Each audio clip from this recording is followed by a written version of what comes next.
क्या किसी विरोध प्रदर्शन और हड़ताल का वक्त ऐसा हो सकता है जिसमें आम जनता को सबसे ज्यादा परेशानी उठानी पड़े, या फिर ऐसी हड़ताल या विरोध को अपने फायदे के लिए उठाया गया एक कदम मात्र कहा जाएगा?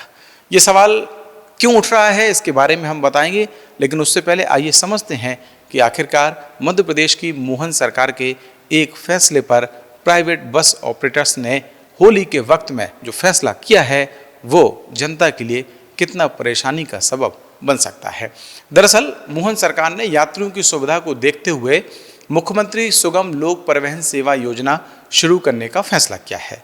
अप्रैल 2026 से शुरू होने वाली इस योजना के तहत लगभग 2 दशक बाद प्रदेश में परिवहन सेवा को फिर से सरकारी नियंत्रण में लाने की तैयारी है। ये दावा किया जा रहा है कि इस फैसले से ग्रामीण और शहरी क्षेत्रों के बीच सुरक्षित और समयबद्ध परिवहन व्यवस्था लोगों को मिल सकेगी, विशेष तौर पर उन ग्रामीण रूटों पर जहां अभी निजी बसों की कनेक्टिविटी ना के बराबर है। परिवहन सेवा सरकारी नियंत्रण में आने से निजी बस ऑपरेटर्स की मनमानी पर रोक का दावा किया जा रहा है।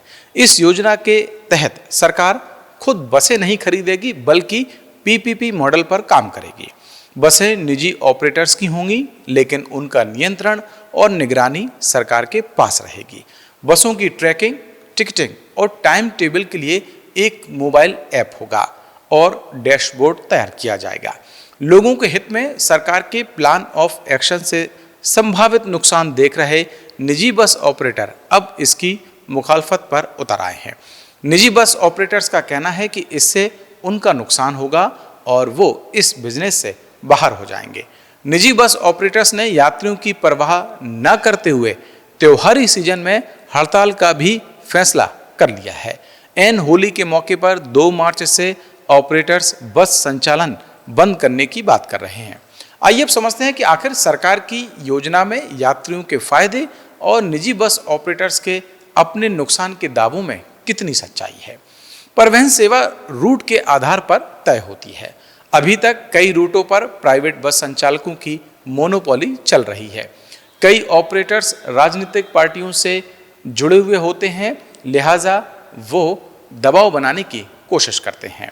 कई बार बस ऑपरेटर्स सत्ताधारी पार्टी के भी नेता होते हैं।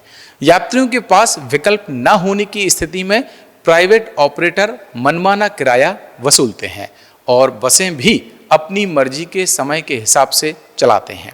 ऐसे में यात्री परेशान होते हैं। बस ऑपरेटर्स के यात्रियों से विवाद की खबरें भी सामने आती रहती हैं।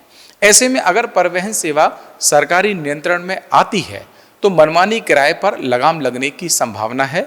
साथ ही उन इलाकों में भी बस सुविधा मिलने की उम्मीद बनेगी जहां अभी तक बसें नहीं पहुंचती। मोहन सरकार का यह फैसला यात्रियों के लिए कितना सहूलियत भरा साबित होगा ये तो वक्त बताएगा, लेकिन होली के त्यौहार के वक्त में प्राइवेट बस ऑपरेटर्स विरोध में हड़ताल का जो ऐलान कर रहे हैं उससे एक बात तो साफ है कि उन्हें यात्रियों की सुविधा से ज़्यादा अपने मुनाफे की चिंता है। हमारी ये स्टोरी अगर आपको पसंद आई हो तो आप हमें कमेंट करके बता सकते हैं। अगर आपकी कोई राय इस स्टोरी पर है तो भी आप हमें कमेंट करके बता सकते हैं।